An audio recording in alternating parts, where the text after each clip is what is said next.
the nation tonight, and we'll unpack to you this very critical topic even as we reflect on the mission for Raila Odinga and what next for his ODM party. Are they in government?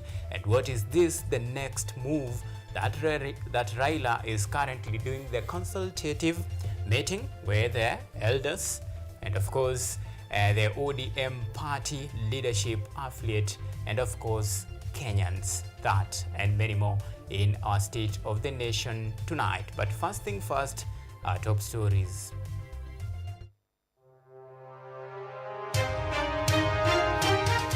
Tonight, there is enough for everyone.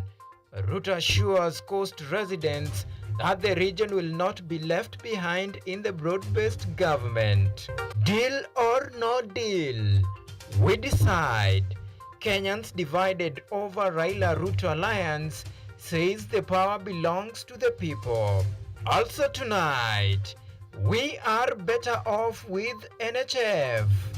Stakeholders urge government to revert back to the NHF. Plus, no to eviction. Githurai residents protest over planned eviction by area businessman.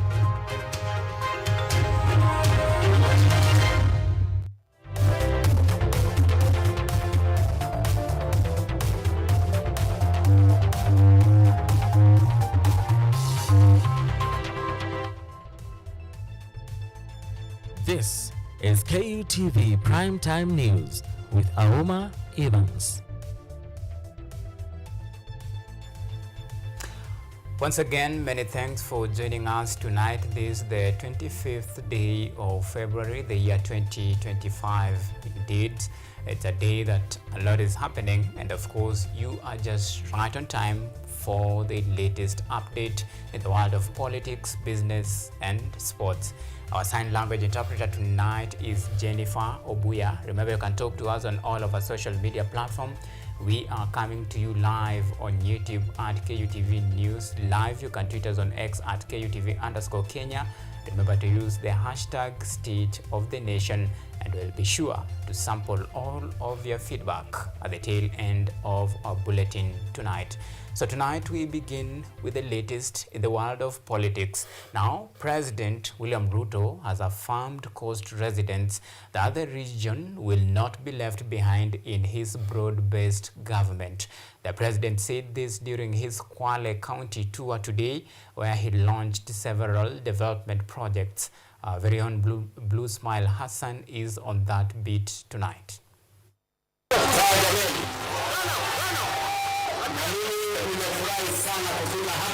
President William Ruto has continued with his development tour at the coast region today, pitching camp in Kwale County together with his deputy Professor Kindiki and his brigade. The president praised his initiative of creating job opportunity for Kenyans across the country, as well as his broad-based government initiative, which seems to be unpopular among the current opposition. Ruto says that the coast region shall not be left behind. Tukisonga mbele, hamutabaguliwa tena, hamutatengwa tena, hamutawekwa kando tena. Tunatembea kwa pamoja, tukienda mbele kama watu wa taifa moja, taifa letu la Kenya. Sawa jameni? Mimi nataka niwaambie, hata kama mutatamani kubaki nyuma, sitawaruhusu. Hata kama ni kwa lazima, hamuwezi kubaki nyuma tena. Tunatembea pamoja. Lakini ndani ya miaka 50 hatukufanyiwa hayo. Leo hii kuna wale ambao wanamuona rais anatufanyia sisi maendeleo, wanalalamika kwa sababu walitangulia wao. Nataka nikuambie Mheshimiwa Rais, sisi kama Wakwale tunasema endelea kuchapa kazi. Zuru miradi kila mahali. Utakapotembea ndio utajua ugonjwa ambao uko pale, usipotembea hutojua. His allies, on the other hand, did not fail to respond to claims made by the former deputy president Rigathi Gachagua yesterday in his media interview at his Wamunyoro home. The cabinet secretary for the Ministry of Sports and Youth Affairs, Salim Mvurya, calling Gachagua and other government critic gossipers and troublemakers. Hapa katikati tuna watu wenye umbea na fitina. Tuna watu wenye mtafaruku ambao hawataki nchi yetu isonge mbele. Mimi nawauliza tuwapuzilie mbali. tushike William Ruto na tuzidi kwenda mbele. Aendelee asiendelee? Aendelee asiendelee? Addressing the high rate of school dropout cases in Kwale and the Coast region at large, President Ruto strictly urged parents to send their children to school. Wewe kama ni mzazi, mtoto wako nyumbani hajaenda shuleni, wewe umegeuka sheria ya Kenya.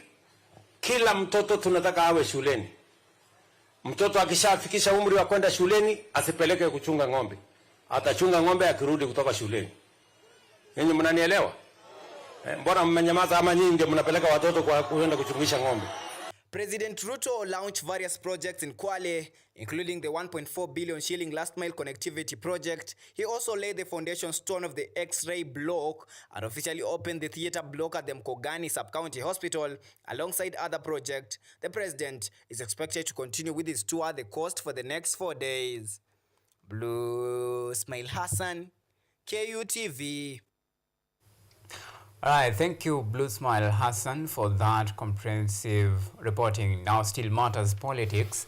The political tension in the country continued to rise, with a section of Kenyans divided over President William Ruto's possibility of forming alliance with opposition chief Raila Odinga. Some want Ruto to deliver on his promises to Kenyans and turn a deaf ears to the critics, as former Deputy President Rigathi Gachagua leads an onslaught against the government. Listen in.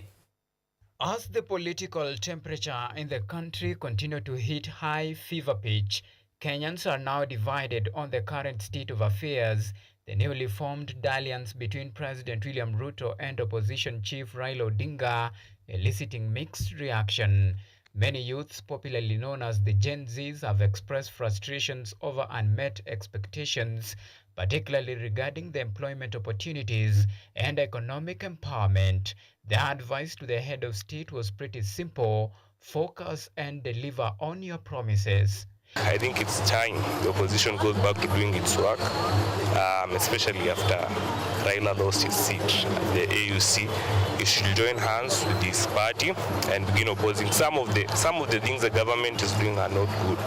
Yeah, that's my kulose kwake siwezi sema ni mzuri kama kwa Mkenya, lakini ingekuwa ni uchungu kwa Wakenya, kwa sababu kupitishwa kwa miswada na sheria zingekuwa zinawakandamiza Wakenya, na kwa sababu yeye na president wanawaka pamoja, hakungekuwa na ile uzuri kwa wananchi. Wakiamua kufinyilia wananchi, yani democracy hainge take course. We are Kenyans all of us. Hakuna Mkenya mkubwa kuliko mwingine. There is no bigger tribe than the other. Kabila zote sisi ni wote. Kama ni government resources, sisi wote we are entitled to hizo resources zote. Hakuna kitu ya kusema eti ni kabila fulani. Otherwise these leaders wengi ndio huleta ukabila. Sisi wananchi wa hapa chini hatuna ukabila. Ukabila huletwa na our leaders. Kuanza kusema eti sisi ni mulima, kujitenga pande, sisi ni Waruya, kujitenga pande. Sisi wote ni wa Kenya. The desire to come to Kenya is one that I have nurtured for a long time, and it's because I heard that Kenya is a cradle of humanity, and that's why I wanted to come. And I am a content creator.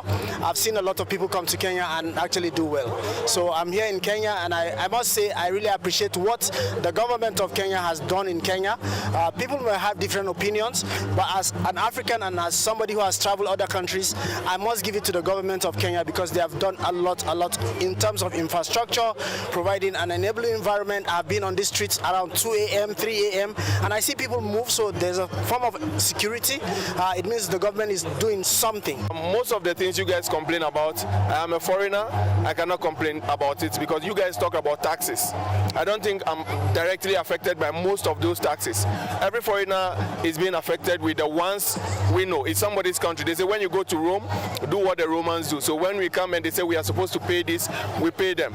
So personally for me, I don't have much to say about the government, but I understand you guys from your perspective. You are the ones facing the bullet and you guys know what you are facing. But for me, I love it over here in Kenya. It's a very beautiful country. Everything is moving on well for me as a foreigner. The call for service delivery comes a day that the former premier hinted on a possibility of Ruto-Raila alliance at a time when former Deputy President Rigathi Gachagua continues to lead an onslaught against the Ruto-led regime.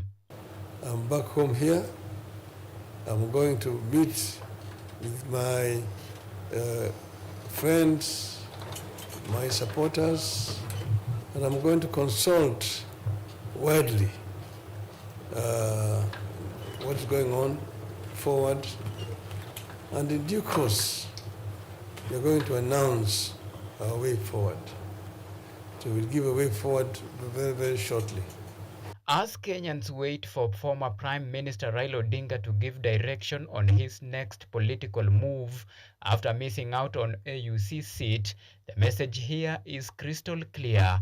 Whether alliance or not, the ultimate power belongs to the people. After that story, we are taking a very short break. Remember, plenty more to follow, including our discussion tonight about the state of the nation, and that story will be forming the basis of our discussion tonight, where we reflect on the state of the nation in regard to the political temperature in the country after Addis failure. What next for Raila Odinga, who has kept Kenyans really guessing on his next political move? And that discussion will be coming to you after this very short break. See you in a while.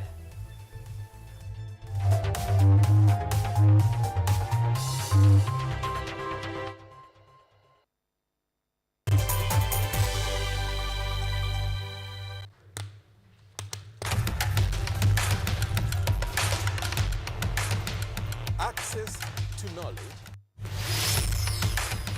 solution to unanswered questions.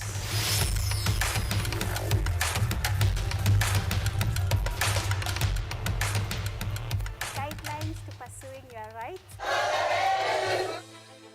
and repossessing your property, intellectual or material. This and more only on Law Matters.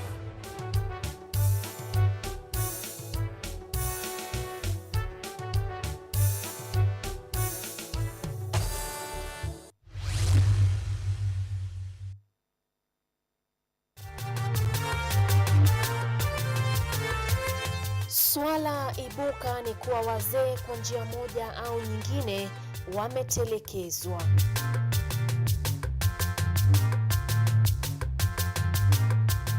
Wiki hii tunamwangazia Joyce Mopero ambaye amejitolea kuwa wa msaada kwa wazee katika jamii. Tunaweza wakati mwingine ona kama hawa mama wazee na baba wazee, kwa sababu wamezaa, wako na watoto, wako na uwezo na wako na watu wa kuangalia, takuja kujua kumbe wengi wao hawana. Usikose kutazama kipindi cha Mwanamke Mwake Mwake kwa uhondo kamili, ukiwa nami Caroline Kimwele.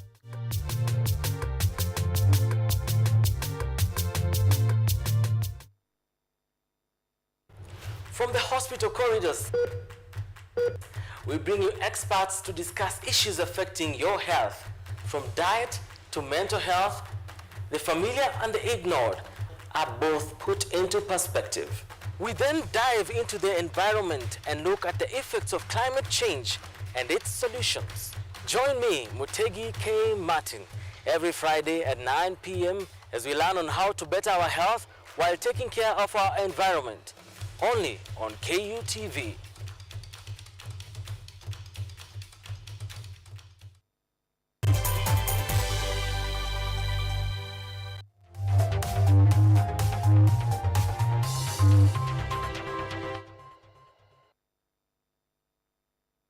You are watching KUTV Primetime News with Auma Evans.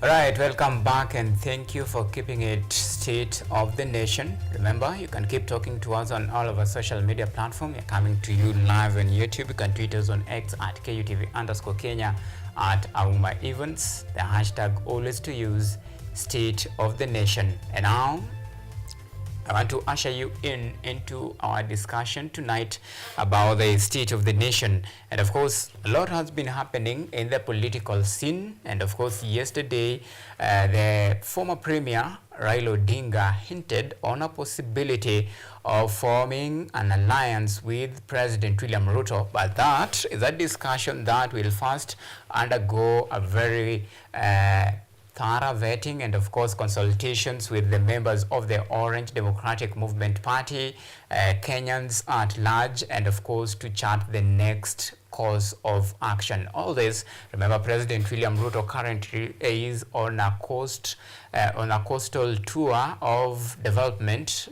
I should say, development tour, and of course from that, the former Deputy President Rigathi Gachagua continued to lead onslaught against the William Ruto-led regime. All this and the state of the nation.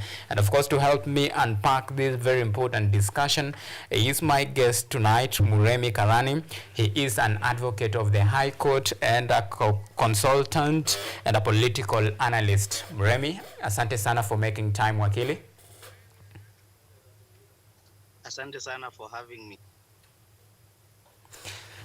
All right, so Muremi, with all this unfolding, remember it's barely 2 years to the next general election, and already the political temperature in the country is at high fever pitch. At this particular point, how would you describe the state of the nation, given the fact that, the recent development about the political temperature in the country? Every section want to put their best foot forward in order to at least put themselves in a very advantageous position as far as gunning for this very important seat, the 2027 presidential election. We have seen some trying to form alliance, some promising to even form others in the process of forming alliance to see if they can capture power, retain power, and even send some packing. So how would you describe the state of the nation tonight, Muremi? Yes, Evans, we are in a very precarious position. We are in a position where the current regime impeached its own deputy with the help of the opposition and promised the opposition that they would support them for the position of the AUC chair for their party leader. And so he had to recuse his position as the party leader of ODM, give it on an acting capacity to Anyang' Nyong'o, and go for campaigns for AUC, which he lost. Unfortunately for people like me, we already knew he would lose before even he went for that seat. But after that, you would notice that the impeached deputy wanted to launch a party just 1 week before that election. But he chose to I would say dilly-dally or postpone that announcement that a party would be formed later, because he intends on wooing Raila Odinga to his side. On the other side, the president and his government have sort of tried to figure a way of accommodating Baba in their government. And that is what Raila is hinting at. Because if you look at it generally, you would see that Raila Odinga is a man who engages in the business of energy and liquid petroleum gas, and now he is in actual sense in charge of both the ministry and the state agencies that control the energy department. So he would not be in a position where he would want to let that go. So that's why he has been hinting on working with the president But in actual sense, he's just trying to protect his interest in this hula baloo that we call the Kenyan state. So the state of the nation is that we have political players who are gambling on Kenyan lives to make deals for themselves. If you look at the positions that were given to the allies of Uhuru Kenyatta, they sort of aligned to trade and agriculture, because that is where the Kenyatta family actually thrives on. When you look at Baba, he thrives on energy, and that is where he was given. He thrives on cooperatives, that's where he was given. And so at the end of the day, Baba hinting to working with Baba is just trying to say that he's going to protect his interest or his economic interest in the whole hula baloo. But at the end of the day, as I have always insisted, that the KK regime will fall at the end of the day.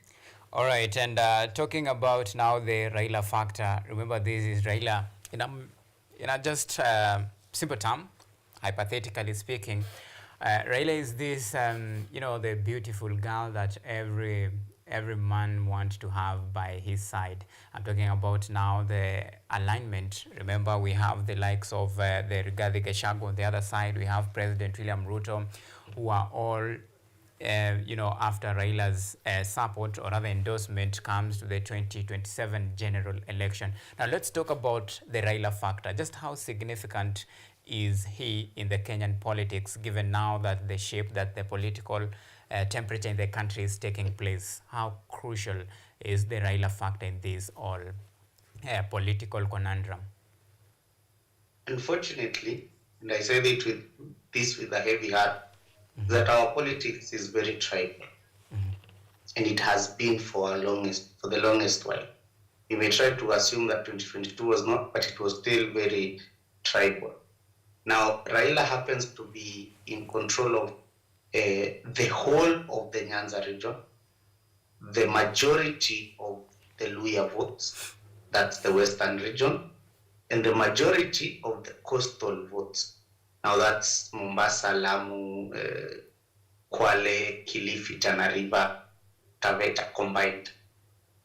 Now, by having those, you will notice that even when he gets his appointment, he was asked by President Ruto to give him expert, and he gave him one from the coast, that's Hassan Ali Joho, one from the western region, that's Wycliffe Oparanya, and two from the Nyanza region, that's Asuba in John Badi and P1I.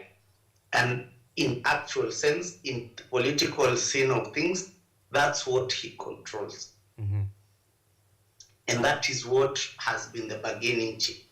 Once he relinquished his party leader position, you will notice that he gave the acting party leader to a Nyanza person, that's the Kisumu Governor Anyang' Nyong'o, and then he gave two deputy party leaders, actually three. One from the Kisii region, one from Mombasa, that's the governor for Mombasa, the governor for Kisii, and the senator for, I think, Vihiga, Osoti. So that's what he has been trying to control. And from the moment that they started their campaign, President Ruto had been camping in these areas. Once they lost in AUC, the president has gone to Mombasa. That's what he has been actually campaigning on. He was in Kisumu during the launch of Baba's campaign. That's what he has been wooing for. He had trying to woo Baba into his space so that he can inherit that voting bloc of the western region, the Nyanza region, and the coastal region. All right, it used to be called as the Western Alliance. All right, Mremi, just hold on for that thought. Now talking about the alliance between President William Ruto and the opposition leader Raila Odinga, in the event, hypothetically speaking again, let's say the two decide to form an alliance, So what are their chances comes 2027? Do you fancy a Raila, Ruto ticket and a possibility of forming the next government, or this is just a mission in total futility? Now, I will begin with what they proposed once the results were out for the AUC chairperson.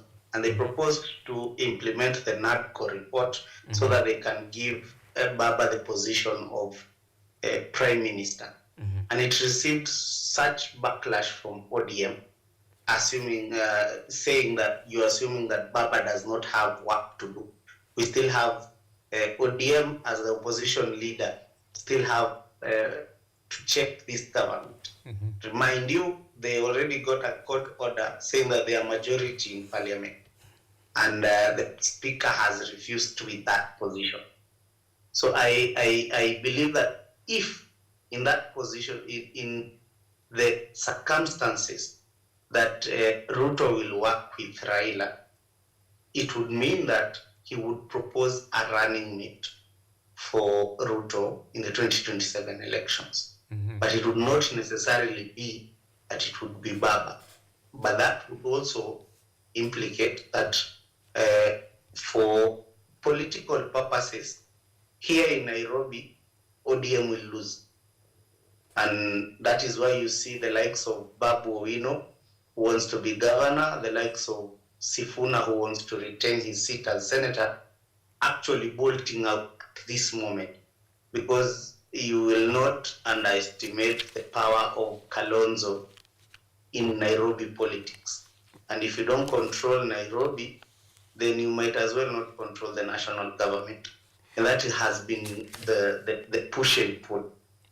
And do you foresee a possible, or rather possibility of a split within ODM party?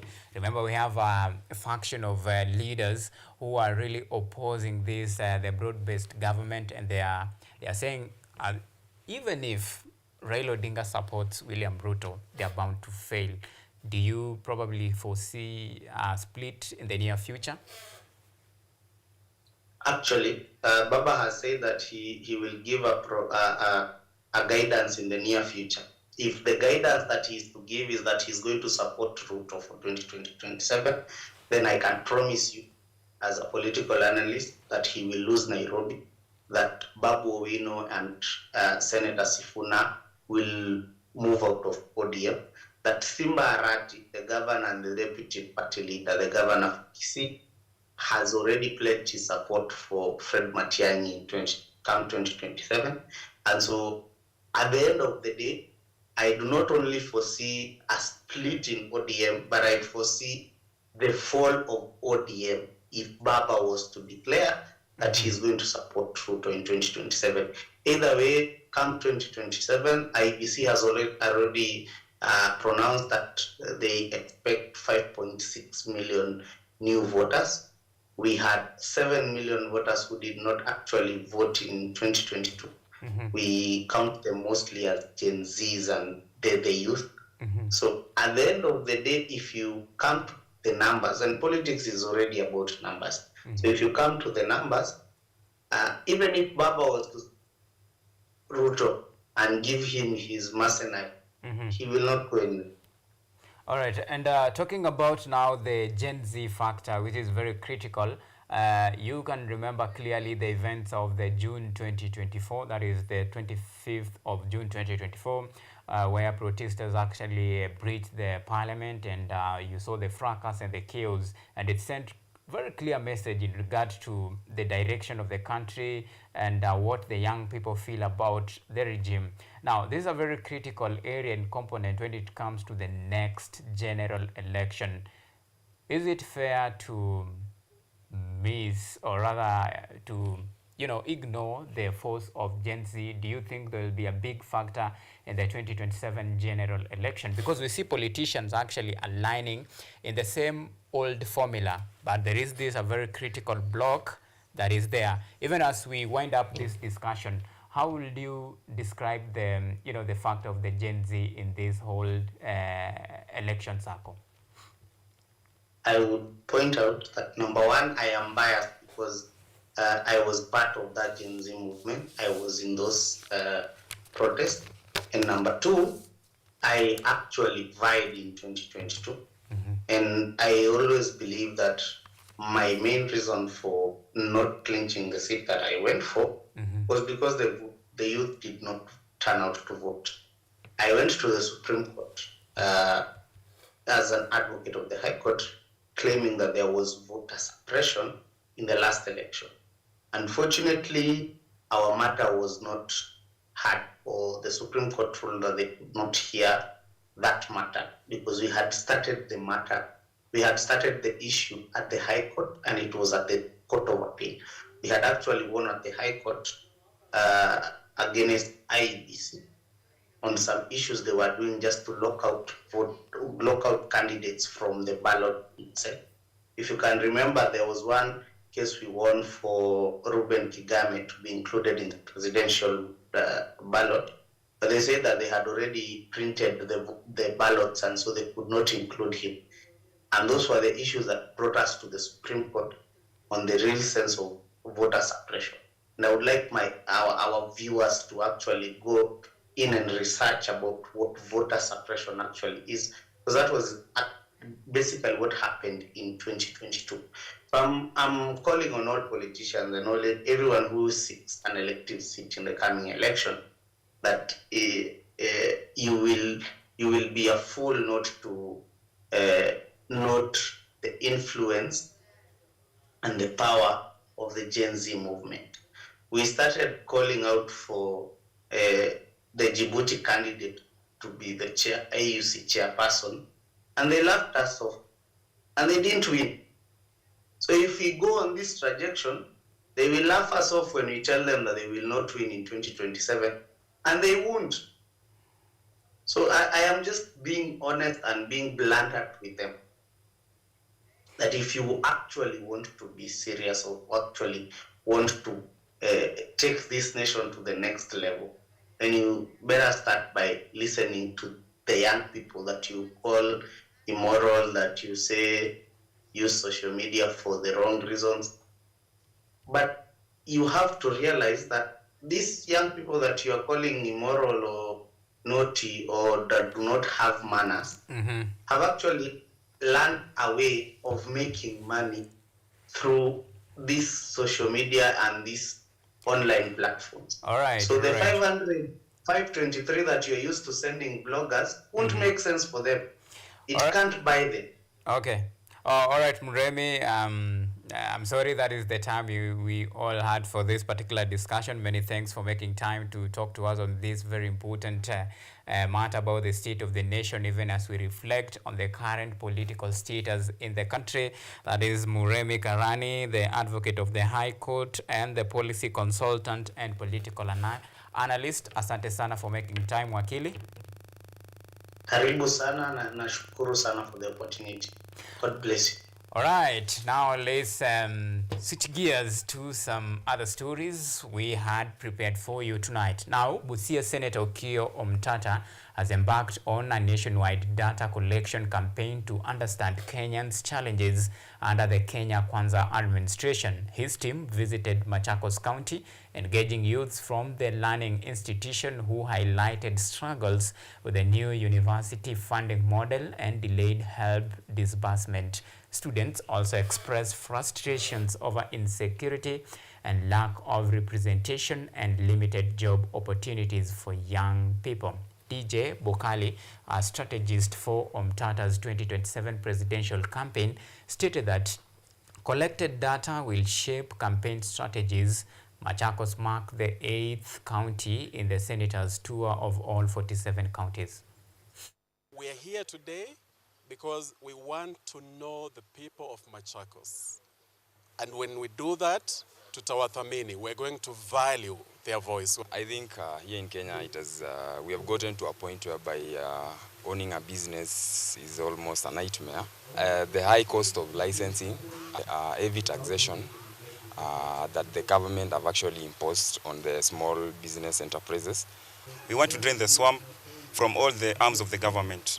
And speaking of this, there's need of an accountability of our money. We have to tackle issues concerning education sector, health sector, and then the rest can follow. Comes in the agriculture team to follow. So politics aside, now let's switch gears to matters health. Following the withdrawal of the over 600 private hospitals affiliated with the Rural and Urban Private Hospitals Association, or if you prefer the acronym RUPA, and the suspension of services for patients covered by the Social Health Authority, SHA, a day ago, key stakeholders have come out urging the government to consider reverting back to the NHIF and abolish SHA and SHIF. Auma with the details. October 2024 to replace NHIF, the Social Health Authority SHA has been faced by significant challenges, including system failures and the latest one being unresolved debts from the NHIF era, with private hospitals owed 30 billion shillings for services rendered as far back as 2017. The crisis exposing deep flaws in the transition now threatens to destabilize decades of healthcare progress. Speaking over the matter, former Machakos County Attorney and Advocate of the High Court James Kathili has urged the national government to consider health as a key subject to its citizen and therefore revert back to NHIF and abolish SHA and SHIF. It has come to public knowledge and it has now reached what we call public notoriety that this thing is not working. We have seen many patients in many institutions, that is medical institutions, who are complaining that they are not receiving funds as is being proposed. And in other cases, then what SHA or SHIF is catering for is so small compared to the bills that are being demanded. Kathili cites lack of public participation as the main elephant in the room regarding the implementation effectiveness of SHA. One of the challenges and the issues I've always had with this thing is public participation was not conducted, and yet this is an issue. This is an issue that affects every other Kenyan. Let them come and give you their views. You might think some of them have nothing to say, but you'll be shocked at the nature and the kind of evidence and advice they're going to give you. So please, now that this thing seems to be putting Kenyans in great difficulties, I opine that let it be set aside. Let us go to a system that has been working with as NHIF. We could even have what we call pilot counties to run this thing and see whether it is working, what are the challenges. Just a day ago, over 600 private hospitals affiliated with the Rural and Urban Private Hospitals Association RUPA temporarily withdrew their services for patients covered by SHA, citing unpaid government arrears amounting to 30 billion shillings and systemic failures in the SHA framework, leaving teachers, police officers, and other public servants stranded without access to critical care. Appointments that will be made subsequent to Monday, unless there is a concrete effort by government to solve this issue, only those appointments after Monday shall be affected. According to a survey by RUPA, 89% of facilities reported daily system crashes, delaying claim submissions. 83% of hospitals could not confirm patient coverage due to missing data, and on dependent registration, 59% of dependents' records vanished from the portal. With the current crisis facing the healthcare sector, one that threatens the government of the day's legacy, stakeholders are now proposing the use of parliamentary appropriations to settle 30 billion shillings NHIF arrears, an overhaul to the SHA model, MAKL contract review, and upgrading SHA's integrated healthcare technology system. Auma for KUTV. Alright, now operations in Githurai in Ruiru constituency were disrupted as small-scale traders protested a planned eviction from their makeshift kiosks. The traders burning tires and blocking the road connecting Githurai to the Thika superhighway accused a local business person of colluding with the government officials to evict them for personal gain. The traders claim that their stalls were marked for demolition by the Kenya Urban Roads Authority after an expired notice alleged encroachment on the Githurai-Mwihoko Road. The letter from Kura indicates that the traders have encroached the 5 kilometer of Githurai-Mwihoko Road. Kura warned of forced demolition and potential prosecution under the Roads Act. The traders called on the President Ruto to intervene, seeking alternative trading spaces.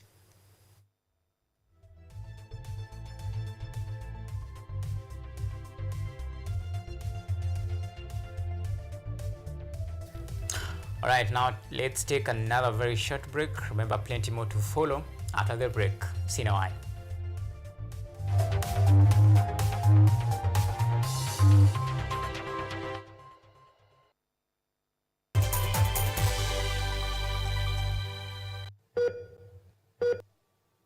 Are you healthy, or rather, do you maintain a healthy lifestyle? According to WHO, health is regarded as a state of complete physical, mental, and social well-being, and not merely the absence of disease. Welcome to Focus on Health, a show on all matters health, wellness, and lifestyle.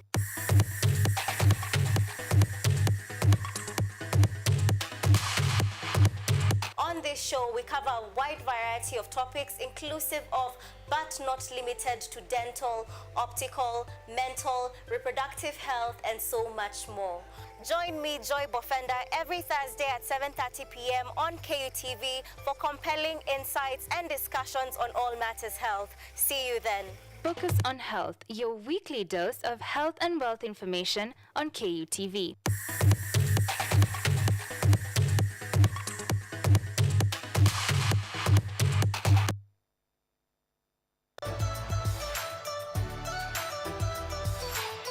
So my name is Jakub Petri. I'm Associate Professor in the Institute of Philosophy of Jagiellonian University in Krakow, Poland. And I'm the main coordinator of the CAFE project, which is being here hosted by Kenyatta University. My name is Ewa Hudoba. I am a project manager in this consortium. Keep watching cutting-edge research at Kenyatta University Television.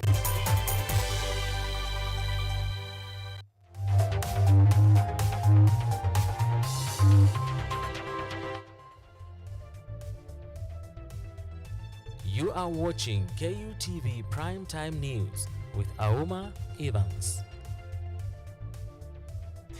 All right, welcome back. Now, the delayed rate of compensation for Kenyan households displaced by the government-led projects like building roads and other vital infrastructure has been criticized by the National Assembly Committee on Lands. And as Edward Nyamu reports, the MPs led by Committee Chairperson, North Migirango Member of Parliament Joash Nyamoko, called on the nation's Lands Committee to fast-track the process. President William Ruto's government has been under scrutiny from displaced families who were promised compensation money after being removed from lands which were said to be owned by government to build infrastructures. The delayed rate of compensation has been criticized by the National Assembly Committee on Lands, who held a meeting with representatives from the National Land Commission (NLC) to examine the 2025 budget policy statement. The MPs, led by Committee Chairperson and North Mugirango MP Joash Nyamoko, stated that quick measures should be put in place. The budget policy statement is prepared, is done from Treasury, and then transmitted to Parliament. And when it appears that's what we went through in the morning, these are the figures we are looking at, the reports as extracted from that statement. So I just want to say that maybe the problem lies with the desk officer. He gave us misleading information, and it should be put, on record that maybe that's where the problem is. The budget policy statement is prepared, is done from Treasury, and then transmitted to Parliament. And when it appears that's what we went through in the morning, these are the figures we are looking at, the reports as extracted from that statement. So I just want to say that maybe the problem lies with the desk officer. He gave us misleading information. I think one person must admit they are wrong. Kitui South MP Rachel Nyamai cited an example of persons displaced by the Kibwezi-Mutumo Road in Kitui County who were yet to be compensated 7 years since the commissioning of the project by former President Uhuru Kenyatta. Sasa mimi nataka kuuliza, tulipeana mashamba yetu ijenge barabara. Na sasa wananchi wangu wanalia, wanasema hawajawahi lipwa. Mheshimiwa Chair, hii pesa ni 1.7 billion. Hiyo barabara yote. Na wale wamelipwa, tumeona katika hiyo list yao wale wamenalipwa. Mtu mmoja analipwa 1.7 billion. One person. Hawa ni watu thousands. Wamekosa kulipwa 1,200, 1,300, 1,400. Nyinyi mnajua hata mnaharibia rais. NLC officials led by CEO Kabale Tache and Chairperson Gershom Mutachi stated that a number of other compensations were still pending because of lack of funding and the inability of other state agencies such as the Kenya National Highway Authority KENHA to release the required funds. Those have been done long time ago. There's no money. So people know NLC and compensation is one and the same. When they come, we have no solution for them. Sometimes we even receive patients who are dying. They have cancer patients. They need to go to India. They have no money. Mutomo Kiwezi. There was even a case of Mutomo Kiwezi, a mother going to India. Me and Beth, I think we had to go out of our way just to do undertaking for that woman to go to India. The BPS's NLC budget maximum for the upcoming fiscal year 2025-2026 has been set at 3.01 billion, a 69.1% increase over the 1.78 billion allocated in the 2024-2025 fiscal year. The committee expressed concerns over the landless settlements delayed compensation. I am aware, Honorable Chair, that the second supplementary is before Parliament. I want to ask this committee that we've pleaded for reinstatement of our initial budget that was removed in the supplementary one, so that we can be able to execute some of the things that you can see we've not done. Edward Nyamo, KUTV. Thank you, Edward Nyamu, for that comprehensive reporting. Now, a father's love and determination has turned a personal challenge into a life-changing mission for children born with cleft lip and palate. Santos Matthew, an Indian native living in the United States, founded A Love Without Reason after his son was born with multiple facial anomalies. Now, through his organization, he is providing free surgeries to children in need, as Brenda Nyongesa now reports. At Garissa Level 5 Hospital, a life-changing medical camp is underway. At least 30 children are said to receive free corrective surgeries for cleft lip and palate, a condition that can impact a child's ability to eat, speak, and interact socially. Santosh Matthews, founder of A Love Without Reason, knows the struggles firsthand. His son was born with cleft lip, palate, and other conditions, facing severe stigma from society. But instead of despair, Matthews turned his experience into a mission to help others. His son was born with a lot of craniofacial birth deformities. He was born with a cleft lip, cleft palate, did not have his right eye, did not have his right ear. So my son went through about 25 different operations. And that's the reason why we started Love Without Reason, so that we can help other children like my son. So this part is, we can fix it. So if a child born with a cleft lip or a cleft palate or any craniofacial anomalies, we can fix those patients and we can give them a beautiful smile, transform their lives forever. My understanding is about 150 to 250,000 shillings for the lip and a little bit higher for the palate is what we heard. As far as the camp is concerned, it is completely free for the patients. The medical camp in Garissa is providing hope to parents like Willa Nangunye, who traveled from Isiolo to ensure his 5-month-old son gets the much-needed surgery.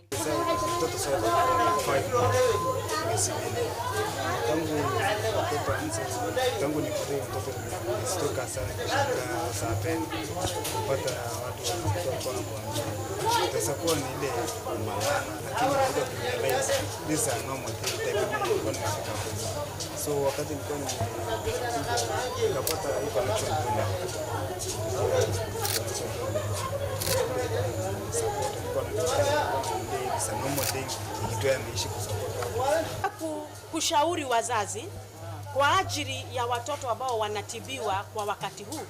Muhimu sana wewe kama mzazi kuhakikisha huu mtoto unamwagalia vizuri.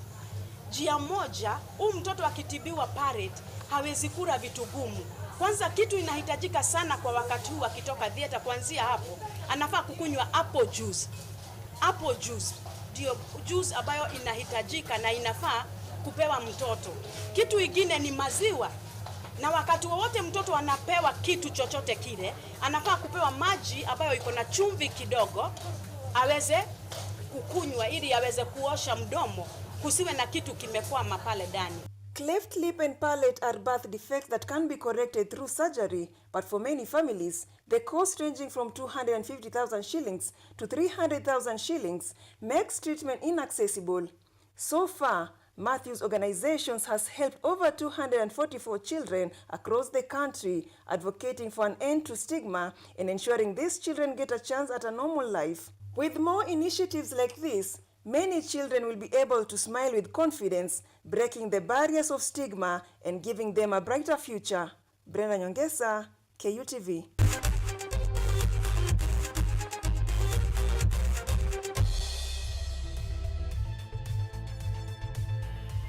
Alright, it's time for the latest in the world of sports. Now Kenya is set to host the first ever Junior Rollball World Cup in the nation's history.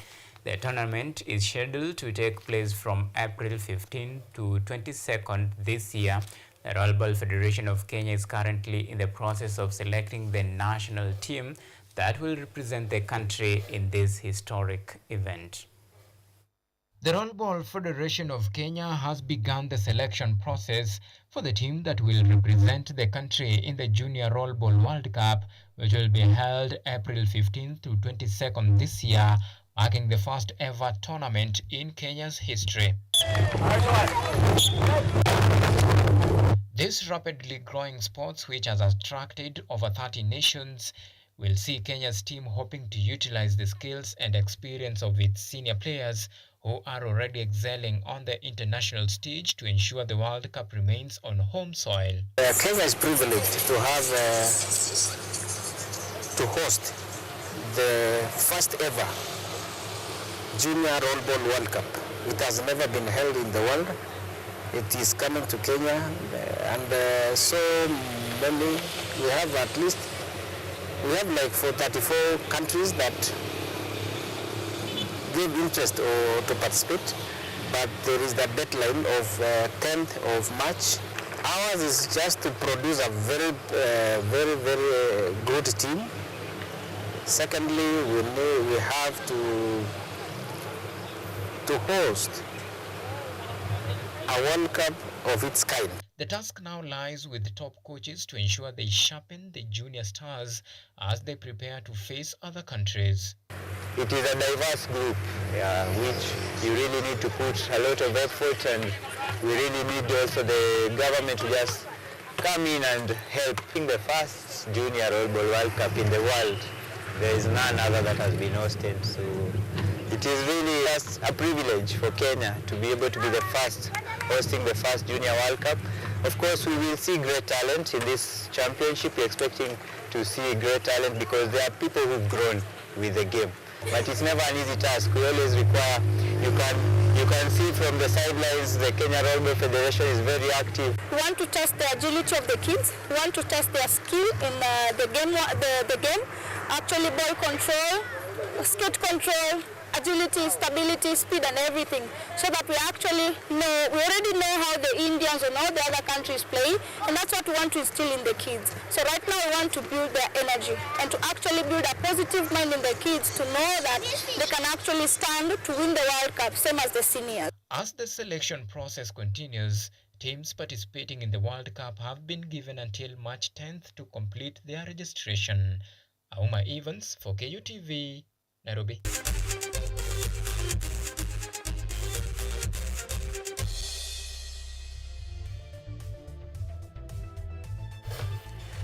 Alright, so we have come to the end of our bulletin tonight, but let me read a few comments here.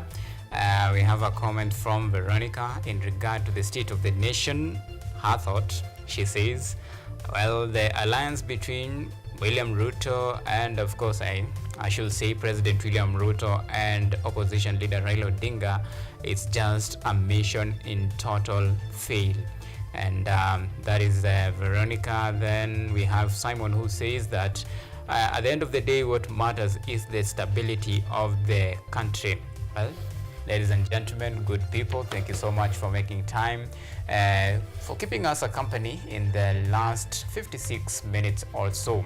My good name is Auma Evans. Jennifer Obuya has been our sign language interpreter tonight. Until next time, let's do this next week, same time, same place. God bless. Do have a lovely night.